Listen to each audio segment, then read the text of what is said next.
The CBS Radio Mystery Theater presents...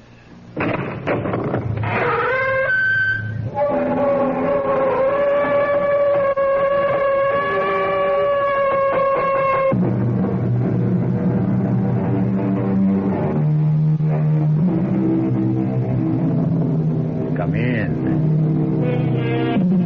Welcome. I'm E.G. Marshall. Welcome to the world of...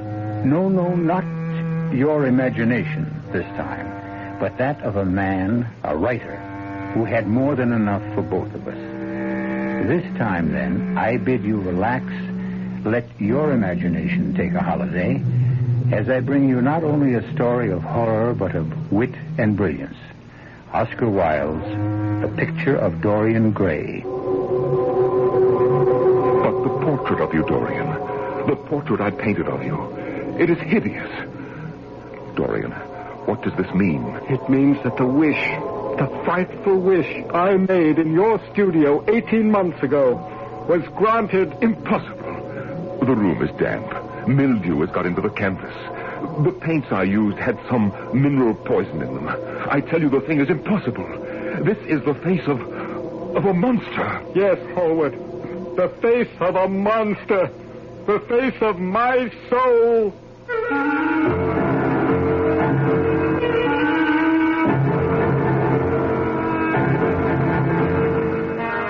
Our mystery drama, The Picture of Dorian Gray, was especially adapted from the Oscar Wilde classic for the Mystery Theater by George Lothar and stars Nick Pryor. It is sponsored in part by Anheuser-Busch Incorporated, Brewers of Budweiser, and Buick Motor Division. I'll be back shortly with Act One.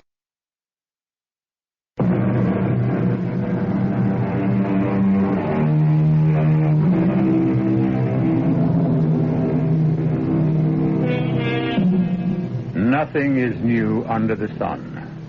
Women's lib is as old as the Greeks.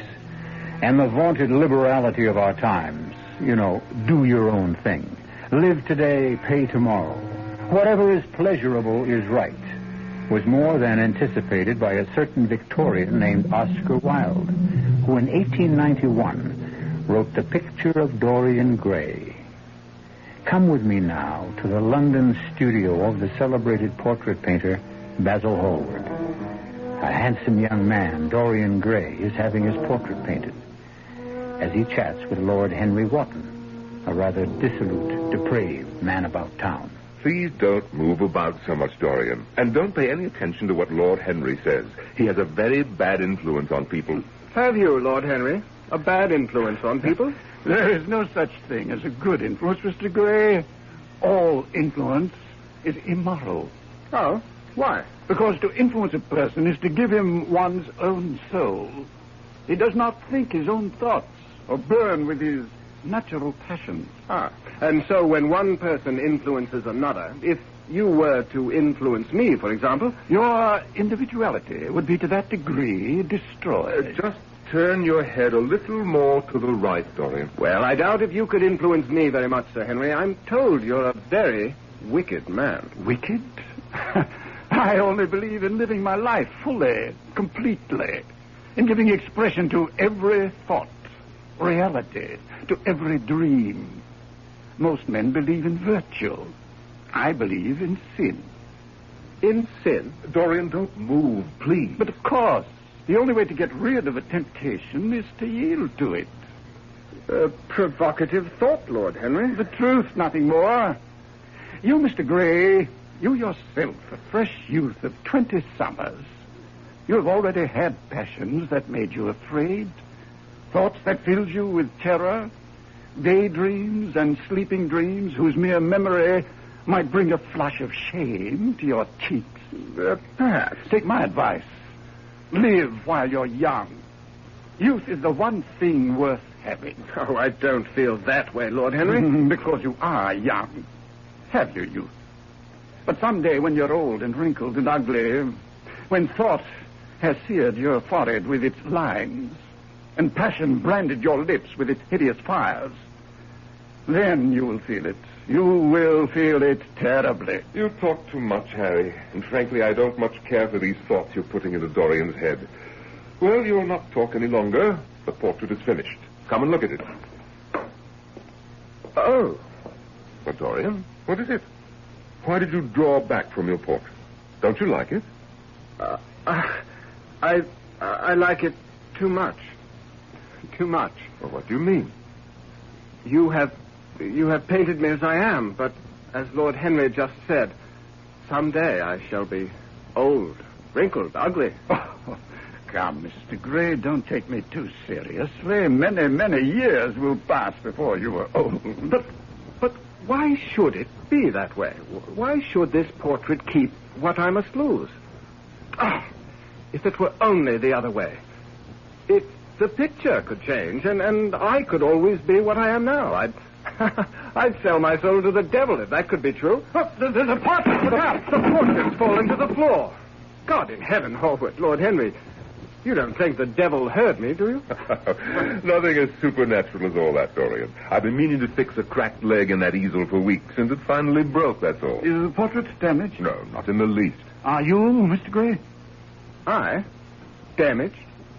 Did you mean what you said about selling your soul to the devil? I'm not sure.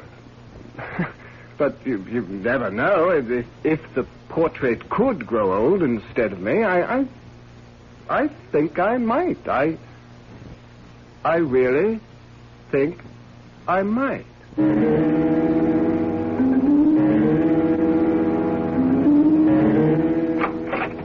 Beg pardon, Mr. Gray. Yes, Parker, what is it? Miss Vane calling, sir. At this hour of the morning, it's not yet 10 o'clock. Well, show her in, Parker. Thank you, Parker, but I'm already in. Yes. Sybil, my darling, this is indeed a surprise. An unpleasant one, Dorian. Oh, my dear, we're engaged to be married. How could seeing you be unpleasant? Well, since you haven't seen me in over a week and have broken 2 engagements with me, I thought it might be. Oh, no, not at all. It's just that I've been terribly busy. Come now. Don't frown at me like that. Give me a kiss to show you forgive me. Oh, Dorian, you smell of brandy. I had a drink, yes. So early in the day. Well, I wasn't feeling well. I thought it might make me feel better. Dorian, what's happened? Happened? You've changed. You're not the same man I fell in love with, consented to marry.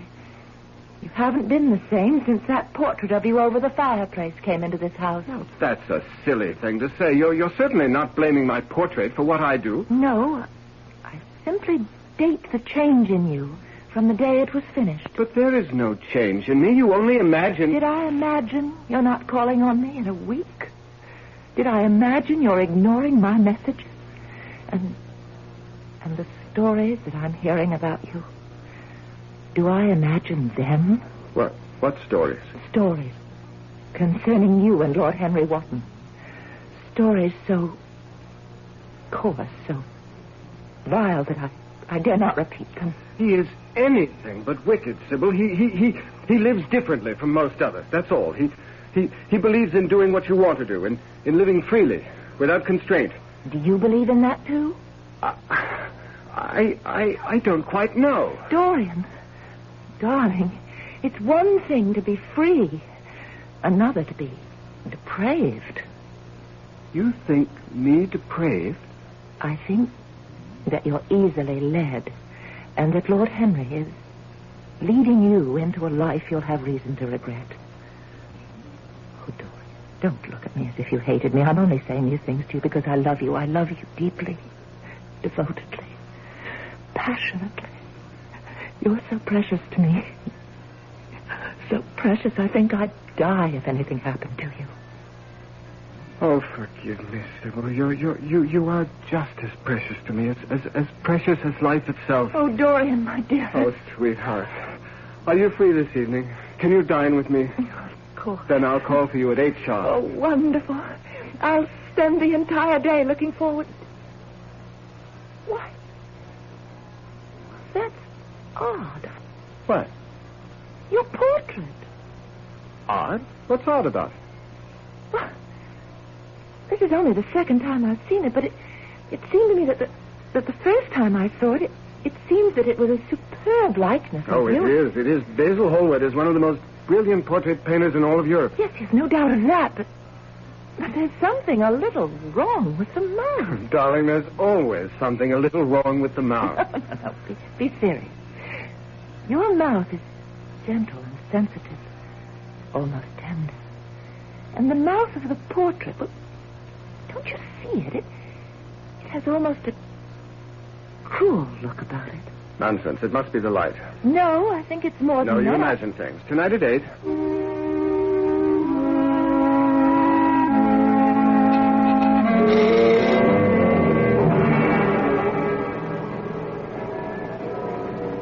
Dorian? Oh, Dorian. I knew that was you turning into Bond Street. Oh, hello, Basil. How are you? Let me look at you. Oh, by heaven, you're the handsomest young hellion in all of London. Hellion? There's a good deal of talk going on round about your escapades, Dorian. Yours and Lord Henry. I think it's called sowing one's wild oats, Basil. Nothing more. I'm not sure. You certainly don't look as if you've been leading a dissipated life. Clear eyes, healthy skin. Ah, you delight my painter's eye, Dorian. But of course, that's why I wanted to do your portrait in the first place. And why I want your permission to exhibit it. Exhibit it? Yes. I'm afraid I can't. What? You can't? Let's say I prefer not to. Oh. I see. Well, it's yours, of course, and you've every right to do with it as you wish. And I don't wish it to be exhibited. No hard feelings, I hope. Why, no, of course not. Dorian, will you be home later in the day? Yes. Why? Well, it needs to be varnished, the portrait. It's more than a month now since I finished it. Time to give it a protective coating. Shall we say 4 o'clock? Well, shall we? I'm afraid you've forced me to tell you something I'd rather not reveal to you, Basil. Oh? There isn't any portrait. I destroyed it. What? Oh, you don't mean that. I do indeed. You destroyed one of my finest...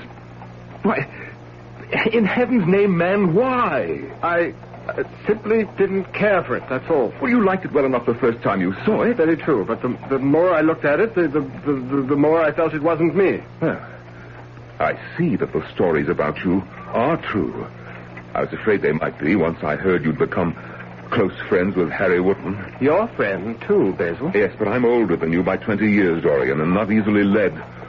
Or rather misled. I am not being misled. I'm being taught, instructed, if you will, in what real pleasures life can hold if one will only let himself go. Remove it, sir? You heard me, Parker. I want the portrait taken down from over the fireplace and carted off to the attic. Whatever you say, sir, of course. But might I venture to suggest that if you had it placed in a different light... What has a different light to do about The it? light changes a good deal during the day, and the portrait seems to change with it. You've noticed the change, then? Oh, yes, sir. The changes that take place in the differing light altogether fascinating, sir.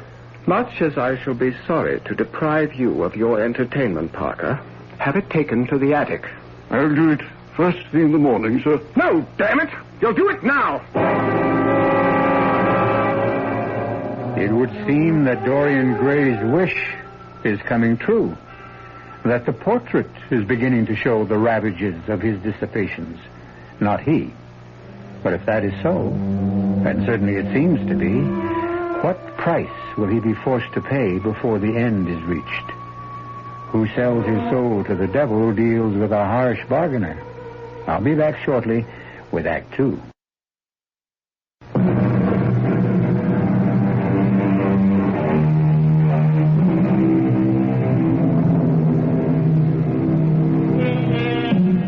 Fearing the loss of youth, even though only 20 years old, young Dorian Gray states that he would be willing to sell his soul to the devil if he could remain young always, while Basil Hallward's portrait of him grows old. Seemingly the devil has taken him at his word, for as Dorian Gray becomes more depraved and dissolute, the portrait shows the increasing ravages of the life he leads, while he remains the same handsome youth who sat for the picture some months ago. But his fiancée, Sybil Vane, is not fooled. I beg you, as you love me, Dorian, give up this sordid life, this life of gutter pleasures. How do you know what kind of life I lead, Sybil? You don't live it with me. Reports of your disgusting escapades, yours and Lord Henry's, are known in every drawing room in London. If you love me, you'll give them up. Ah, but you see, that's the point. I don't love you. Don't say that, Dorian.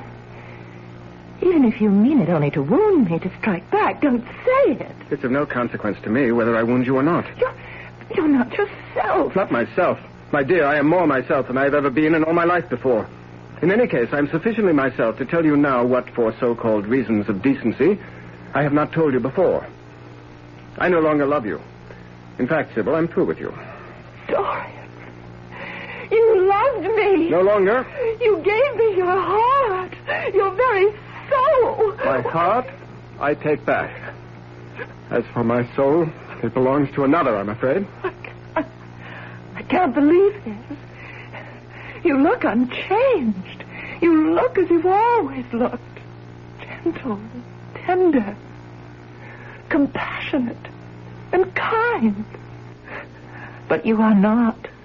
You're cruel and vicious and ruthlessly selfish.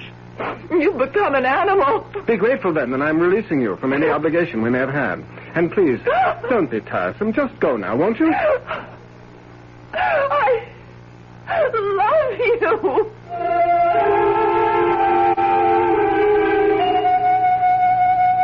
Whom did you say, Parker? Mr. Basil Hallward, sir.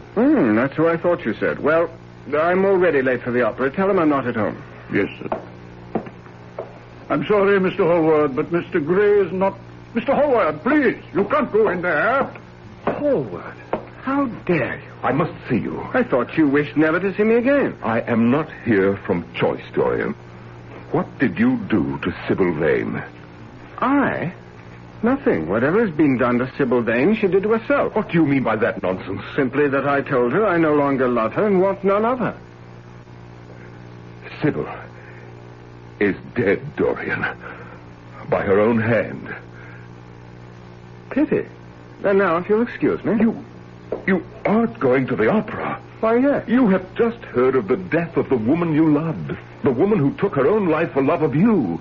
And you can go to the opera? Death, my dear Hallward, is a most unpleasant subject. And I live only for pleasure. Good night.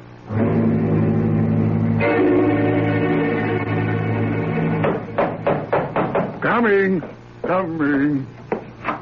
Why, Mr. Dorian, sir, did you forget your key? Damn it, man. Would I be standing out here in the cold, banging away at the door if I hadn't? Come in, Harry. Sir Henry has let me take your hat and cloak, sir. You may go to bed, Parker. Thank you, sir. Good night. Well, and where shall we go after a brandy or two, Harry? I shall go home, I think. But the evening's young. I am not. A brandy or two will revive you, and then we'll be off to where? I'm in the mood for a pipe myself. No opium for me tonight, Dorian. Oh, come along now. We'll go to that little dive down in Wapping by the dock. No, not tonight. But you can't ask me to go alone. I'm not asking you to go at all. Harry, what's come over you? Age, my dear fellow. I get tired these days. I am growing old, Dorian. A life of pleasure does exact payment. Though I must say, you look as if you keep up with your payments easily. I have no complaint. How do you do it? In the last 6 months, since we first met in Hallward's studio, we have indulged ourselves in every form of vice, every variety of sin, giving full vent to our passions, and yet, well, look at me. I have aged 20 years in these 6 months keeping up with you. But you're as fresh and healthy and young as ever you were. How do you do it? Shall I show you my secret? Show me. I keep a diary. A rather remarkable diary, Harry. In it is recorded every single action of mine since Since that fatal day. Fatal day? The day we met. I thought you were grateful for our meeting. Why do you say fatal day? Come and read my diary, and you'll see. Bring your brandy.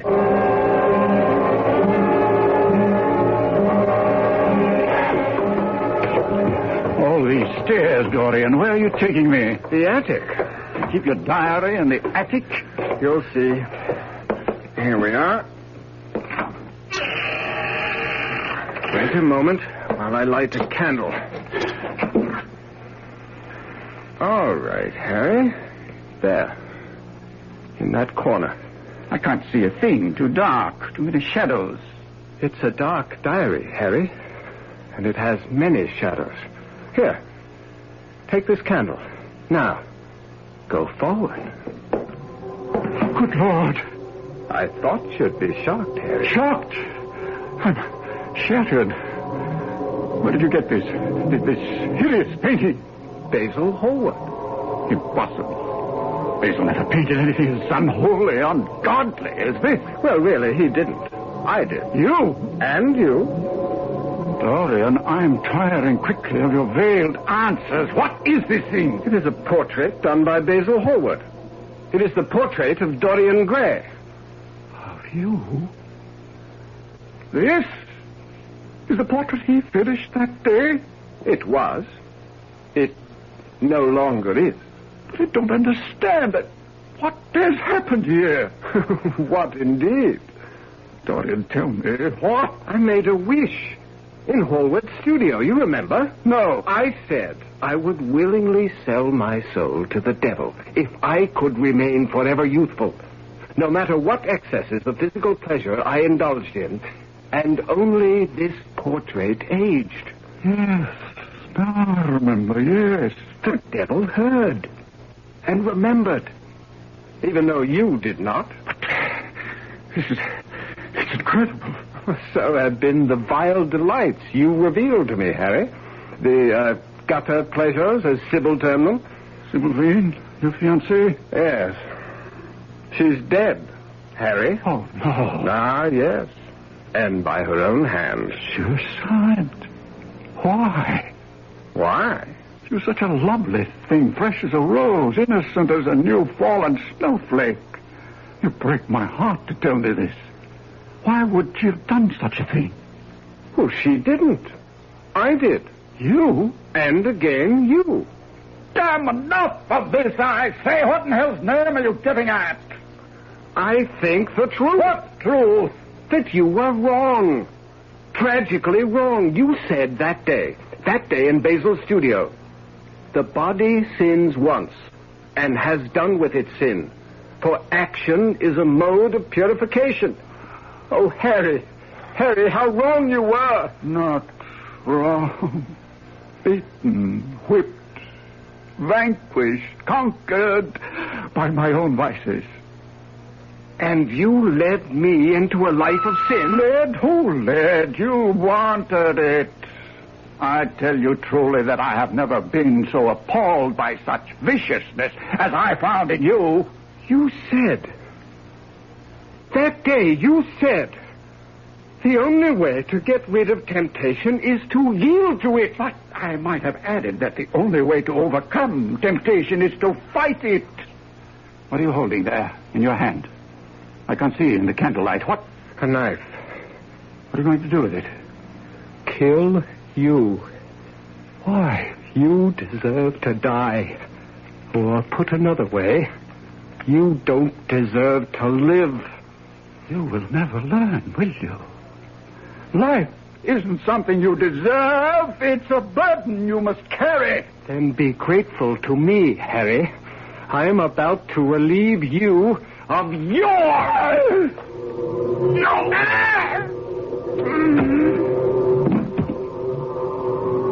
A good deed. Well done. Do you not agree, portrait? Speak to me, my likeness. My soul. Have I not done well to rid the world of this creature? Speak. I tell you. Speak. Oh, Lord. What's this? The hands. The hands of the portrait. Blooded. One with the blood of Harry. But the other? Ah, yes. Sybil. Poor, dear, innocent Sybil. Oh, Lord! I fall on my knees and beg you. Forgive me. Forgive me. I knew not what I did. You knew. Die! And you will pay.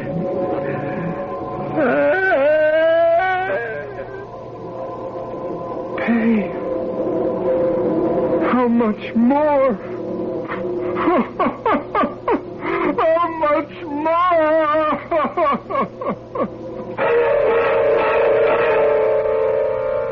How much more, indeed. Why is it that the pleasure of minutes must be paid for in hours? As you sow, so shall you reap? Is that it?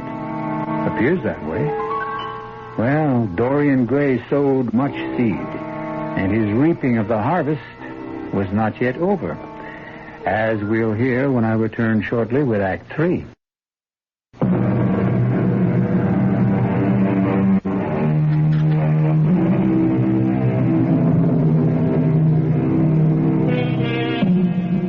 The mills of the gods grind slowly, but they grind exceeding fine, as they did and were yet to do for Dorian Gray.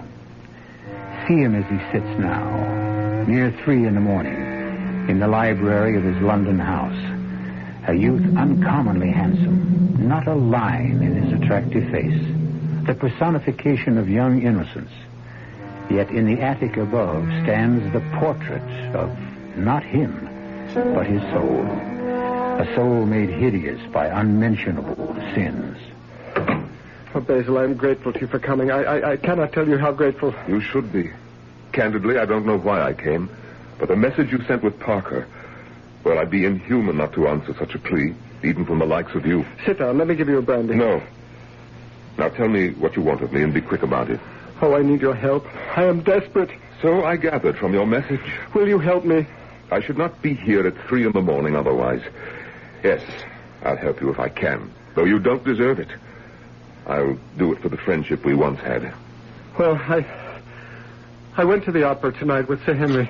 You forget I brought you the news of Sybil Vane's death. Oh, yes, and you were scandalized, justifiably so, that I should still attend the opera. On our return here, Harry and I quarreled.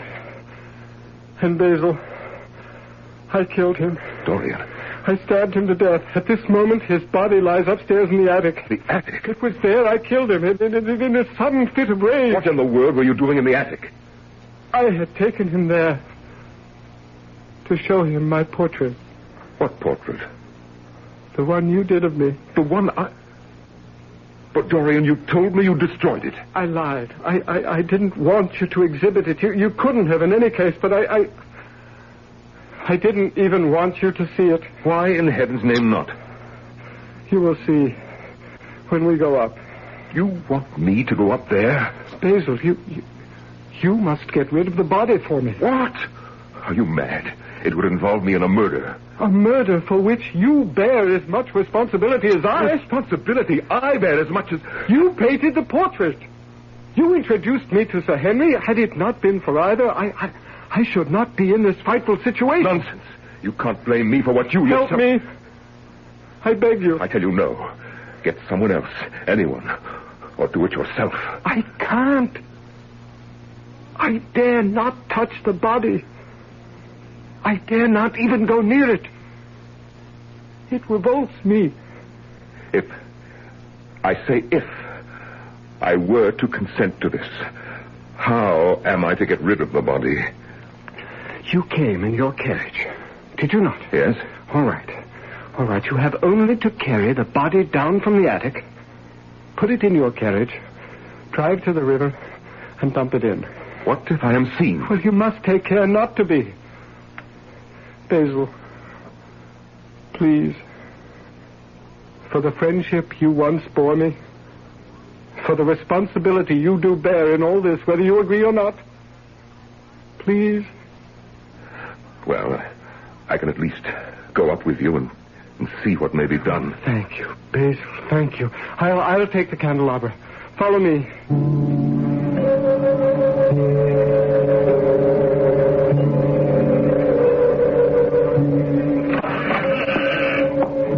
Take care, Basil.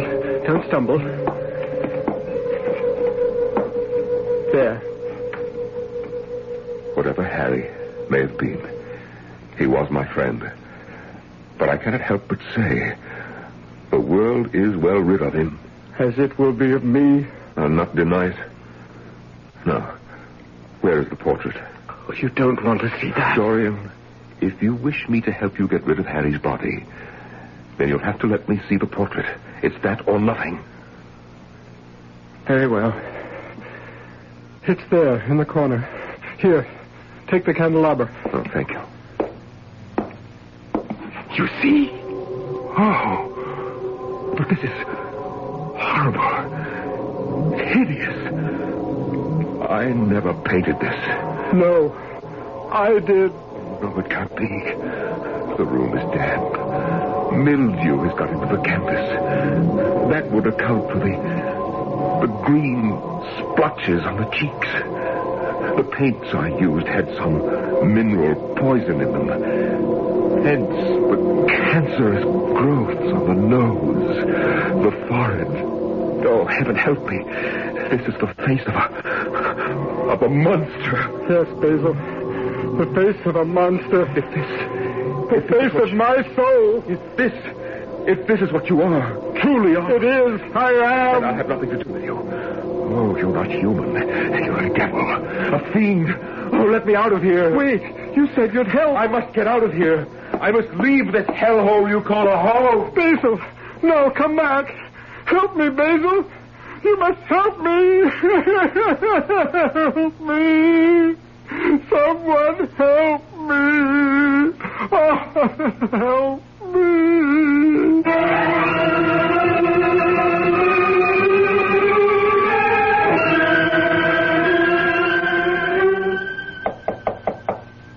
Yes, come.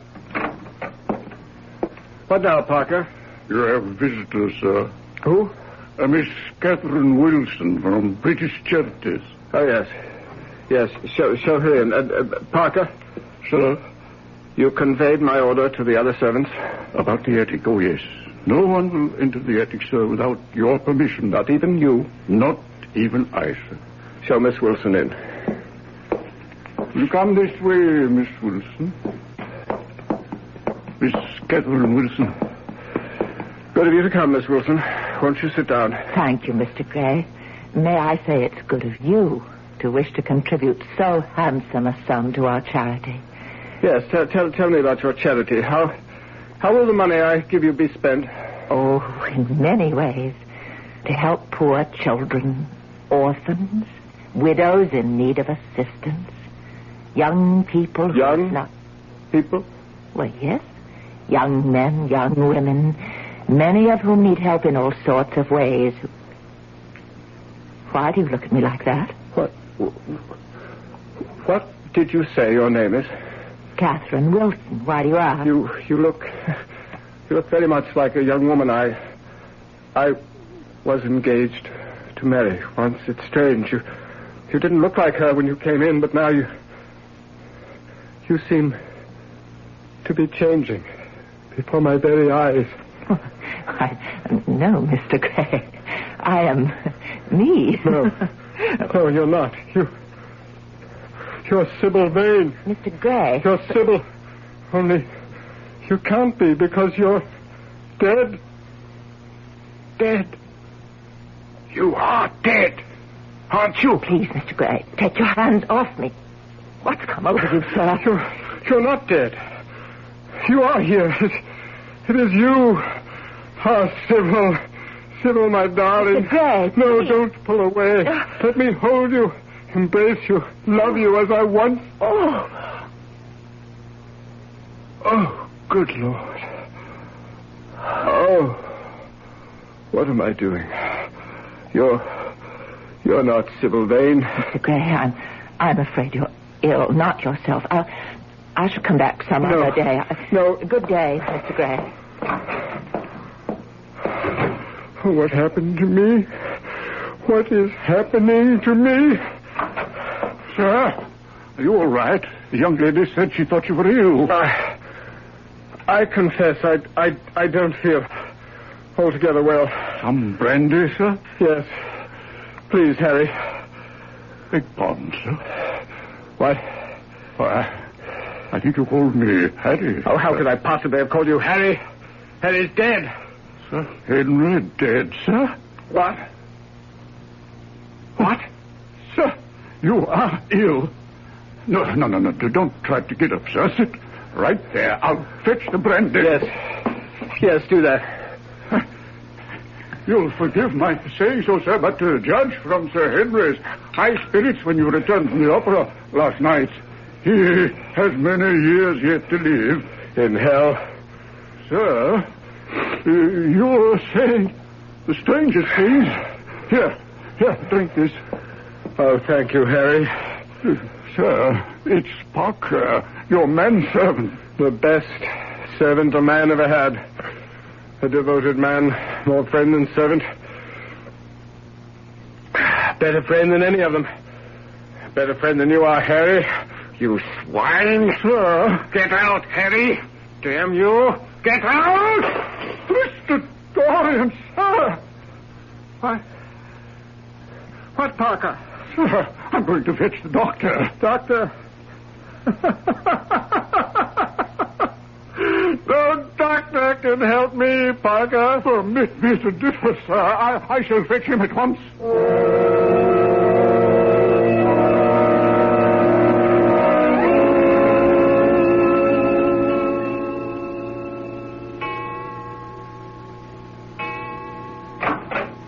Who's there?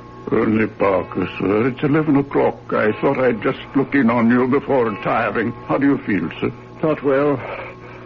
I can't sleep. The powders the doctor prescribed, they don't help? They've made me worse, if anything. Filled my head with all sorts of fearful thoughts, Parker. Nightmarish thoughts of death, decay. What have I done? Oh, what have I done? No, Mr. Dorian, don't take on so. Why, for a man like you to have thoughts of death, that's so ridiculous, sir. Look at you, so young, so handsome, so full of spirit. I am old and ugly and decayed. Sir, if you could see yourself in the glass, but never mind now. Here, let me pull the quilt up around your shoulders, and then you'll sleep. One thing more. Who was that at the front door earlier tonight?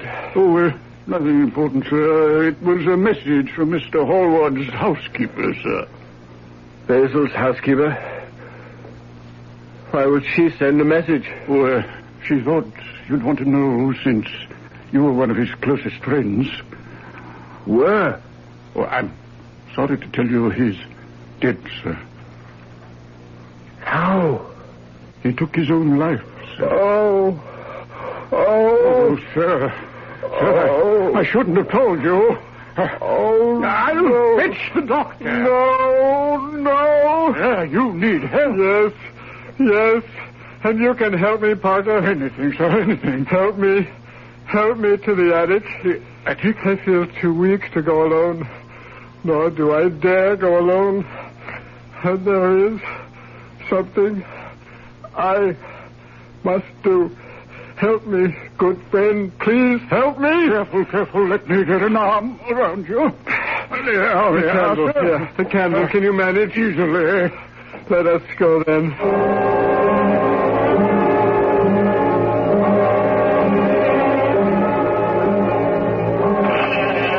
Here we are, sir.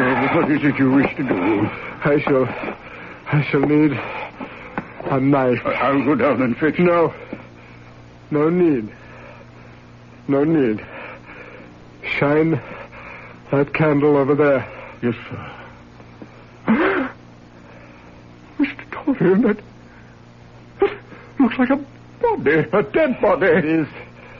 It is Sir Henry's body. Sir Henry? I murdered him last night with a knife. It is in his back. Take it out and bring it to me. Oh, sir. You said you would help me. Yes, and I shall. The knife, sir. And now, the portrait. Mr. Hallward's painting of you. The one we brought up here months ago. It is still there, in the corner, amidst the shadows. I must destroy it. Oh, no, sir. Bring the candle. Sir, I don't know what this is all about, Sir Henry. Murder, destroying your portrait, one of the most beautiful paintings that ever... Oh, no. Yes. Now you see why it must be destroyed. And will be destroyed by me. Now! There! Into hell with you! And there! Burn in the nethermost fires of the pit. Suffer every torture and torment the devil can heap upon you for the purification of your soul.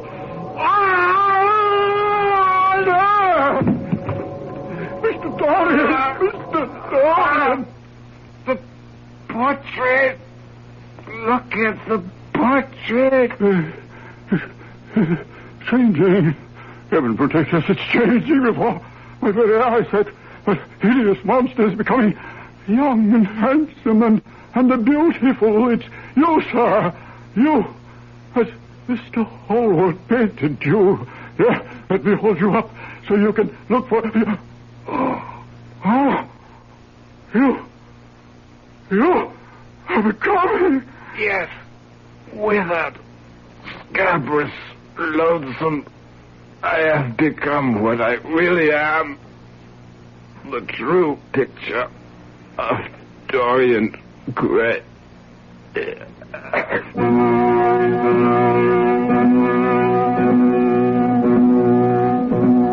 And so died Dorian Gray, turning physically into the hideous and loathsome thing which was his soul, as the portrait became once again the handsome youth he once had been.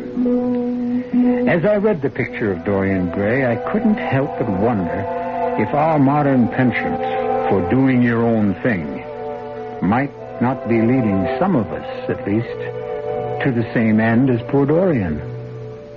I don't know. What do you think? I'll be back shortly.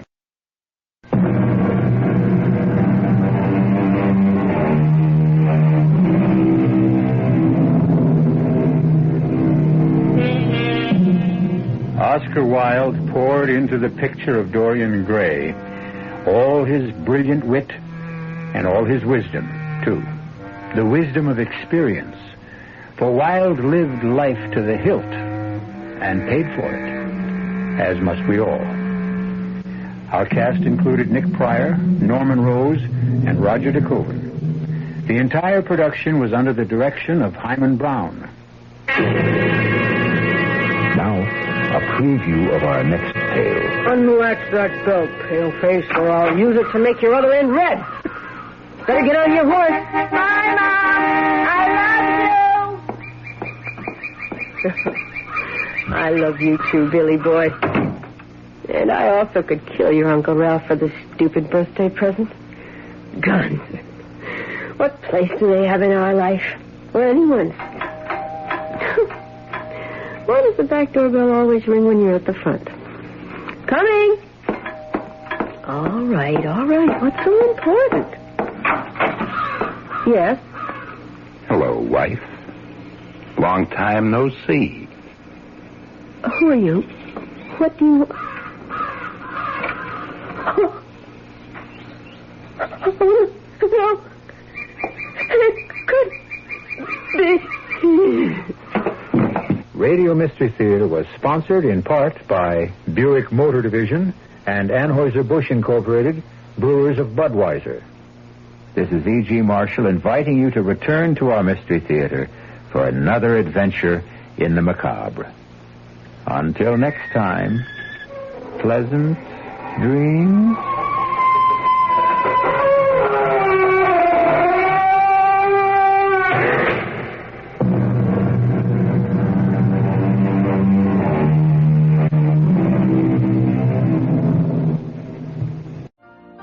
You've been listening to the OTR Gold Network. Find more classic radio at otrgold.com.